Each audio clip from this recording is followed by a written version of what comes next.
Bonjour et bienvenue à tous au numéro 20 de la saison 2 de l'hebdo de Zero Hedge Parquet. Un numéro relativement léger en nouveauté, mais pas mal de bons plans pour les Parisiens en fin d'hebdo.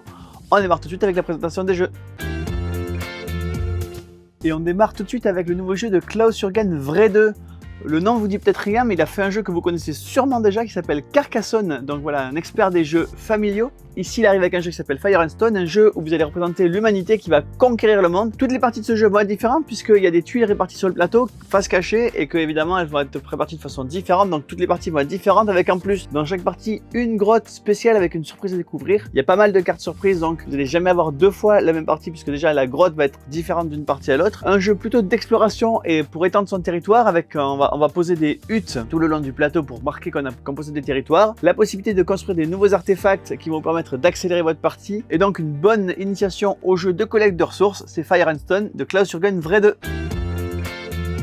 Autre jeu familial avec une touche de coup forêt, c'est Bistro Pot-Pourri. Dans Bistro Pot-Pourri, vous êtes un restaurateur et il y a un critique gastronomique qui vient dans votre ville tester votre restaurant. À vous de faire les meilleurs plats possibles. Et bien évidemment, vous êtes en concurrence avec les autres restaurateurs de la ville et vous allez tous cuisiner dans les mêmes pots. À votre tour, vous allez pouvoir soit piocher de nouvelles recettes, soit piocher de nouveaux ingrédients, soit placer un ingrédient dans un des trois pots disponibles et déplacer le couvercle pour fermer un des trois pots. Dès qu'un pot est plein, c'est-à-dire dès qu'il y a 6 ingrédients dans le pot, chaque joueur peut retourner une recette et marquer des points en fonction des éléments de sa recette qui sont dans le pot. Évidemment, plus vous avez d'éléments et plus vous marquez de points. Donc à vous d'essayer de gérer vos recettes le mieux possible dans les pots. C'est Bistro Pot-Pourri.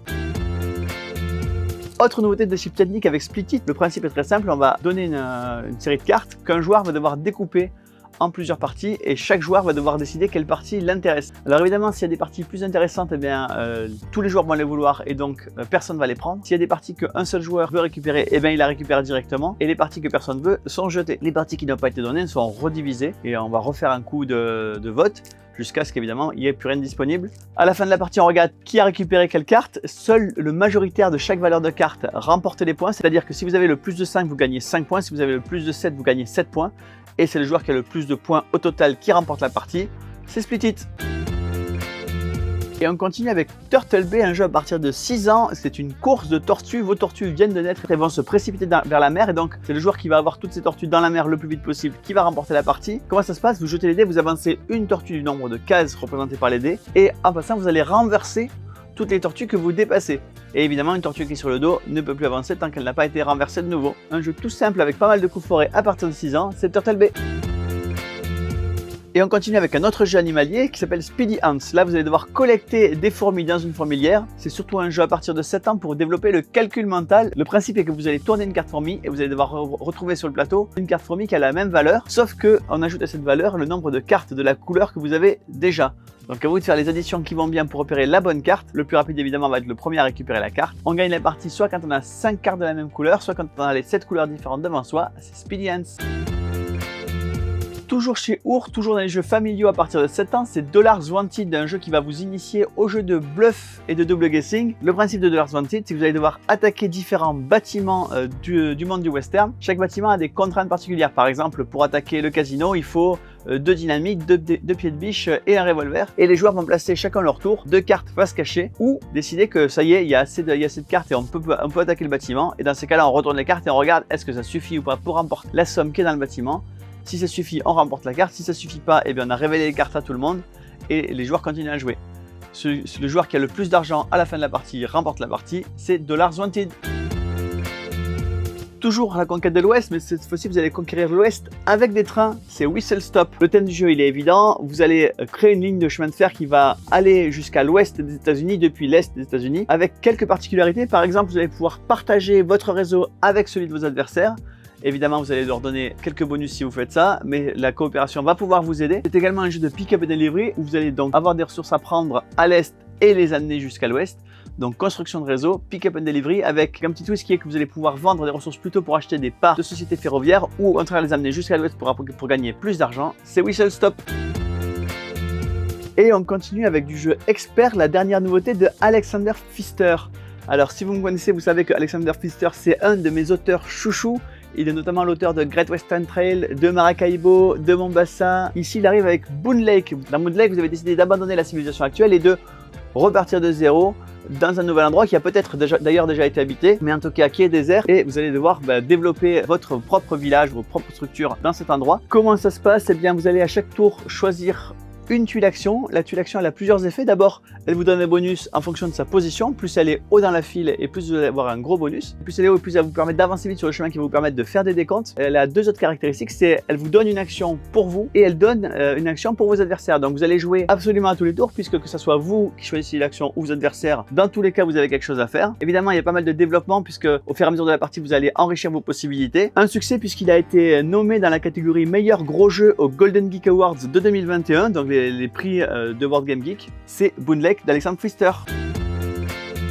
Autre nouveauté dans la gamme Force Story. La gamme Force Story, ce sont ces jeux narratifs où il n'y a pas de vainqueur, il n'y a pas de perdant, il n'y a même pas de possibilité de perdre ou de gagner, simplement on va se raconter une histoire. Et dans chaque boîte, c'est un nouvel univers qu'on explore. Ici, c'est l'univers des films de braquage. Donc au début de la partie, chaque joueur va choisir un personnage, les personnages typiques du monde des braquages. Il va y avoir le cerveau de l'opération, la séductrice, le faussaire, l'expert en explosifs, l'infiltré, bref, tous les personnages que vous pouvez imaginer. Chaque joueur en choisit un. Les joueurs choisissent ensuite collectivement un butin possible. Ça peut être des tableaux de maître dans un chalet en Suisse, ça peut être un casino à Las Vegas, voilà, toutes les ambiances qu'on peut imaginer. On part du principe que le braquage s'est bien passé, vous avez emporté le butin, vous vous êtes séparés et quelques jours plus tard, la police vient arrêter chacun d'entre vous, vous sépare et donc il va falloir savoir si vous, oui ou non, balancer vos petits collègues ou pas. Et au fur et à mesure du jeu, voilà, vous allez construire une histoire avec des questions qui vous sont posées. Par exemple, vous pouviez prévenir vos collègues que la police allait arriver, mais vous ne l'avez pas fait, pourquoi? Et à vous d'inventer une histoire qui est cohérente avec ça. Et à la fin, bien sûr, il y a le dénouement où chacun décide si il se tait ou il balance un de ses petits collègues avec un petit épilogue où chacun raconte comment son personnage termine. Évidemment, c'est extrêmement rejouable puisqu'il y a plein de personnages, il y a plein de butins différents, donc plein de façons de jouer. Et puis ça dépend aussi beaucoup des joueurs. Dans la collection Force Story, la version des braquages, un casse de trop.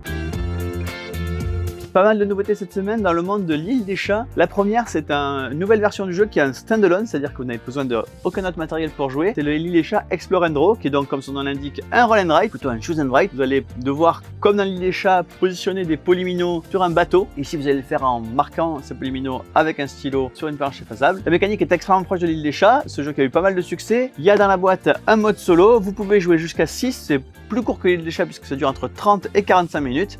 C'est l'île des chats Explore and Draw. Je vous promettais d'autres nouvelles dans le monde de l'île des chats. Là, c'est des extensions pour ceux qui ont déjà la boîte de base. Vous avez le pack Kickstarter, donc les add-ons spécifiques au Kickstarter de 2019. Il en restait visiblement un petit peu. Les voilà dans une boîte avec notamment des grandes figurines de chats, des jetons poissons en bois et puis le pack de bateaux avec 2 nouveaux bateaux, donc 6 nouveaux plateaux différents avec des formes différentes, donc des façons de jouer un peu différentes. Et évidemment, il y aura le PK Game Pack qui s'élargit avec l'île des chats et toutes les extensions. Allez, ce ne sont pas à proprement parler des jeux, mais je vous en parle quand même parce que c'est dans l'univers ludique. Il y a 2 romans qui sont sortis dans des univers de jeux. Vous avez Pandemic Patient Zero, qui est évidemment dans l'univers de Pandemic et qui raconte un peu l'histoire autour de Pandemic. Et Le Dernier Rituel, qui se passe lui dans le monde de Horror Arkham. Donc 2 romans sans jeu, sans roman dont vous êtes le héros, mais avec des histoires autour d'univers de jeu. C'est Le Patient Zero et Le Dernier Rituel. Et on termine pas avec un jeu mais avec un accessoire, c'est le brasseur de cartes manuel. Le brasseur de cartes, peut-être que vous connaissiez déjà, c'était ce système avec 2 piles de cartes qu'on mélange en appuyant sur un bouton. Et bien là, il y a la version sans électricité pour pas avoir à utiliser de piles. Le bouton est remplacé par une petite manivelle, et d'ailleurs plutôt par 2 petites manivelles puisque au cas où on en casse une, il y en a une autre dans la boîte. On place les 2 paquets de cartes au format standard en 2 piles, on tourne la manivelle, ça mélange les cartes. C'est tout simple, c'est un brasseur de cartes manuel. Bien voilà, le numéro 20 de la saison 2 de l'hebdo de Garage Package est terminé. Je vous promettais des bons plans pour les Parisiens, et bien les voilà. Tout d'abord, le 19 juin, à la boutique de Paris, 25 rue Geoffroy Saint-Hilaire, c'est la brocante. Donc vous allez pouvoir apporter vos jeux et on va les vendre pour vous. Si le jeu est vendu pendant la brocante, pas de problème, on vous crédite 100% du montant de la vente à en avoir sur le site Parkage ou évidemment dans les boutiques Parkage. Et si c'est pas vendu, bien évidemment, on vous rend le jeu. Ça, c'est le 19 juin, c'est un dimanche. Ensuite, le 2 et 3 juillet, c'est le festival Paris Ludique, sans doute le meilleur festival de jeux parisien. C'est sur la pelouse de Reuilly, dans le bois de Vincennes. Parkage y sera présent et donc vous pouvez même passer vos commandes sur le site web et les retirer directement sur notre stand à Paris Ludique. Et enfin, du 14 juillet au 17 juillet, c'est la Japan Expo, c'est au Parc des Expos de Villepinte. Là aussi, Parkage sera présent avec un très grand stand, pas mal de jeux en démonstration et puis évidemment la boutique Parkage, vous pouvez retirer également vos commandes. Donc 19 juin, c'est la brocante, 2 et 3 juillet, c'est Paris Ludique et du 14 au 17 juillet, c'est Japan Expo. Plein d'occupations pour vos futurs week-ends et moi je vous dis à la semaine prochaine.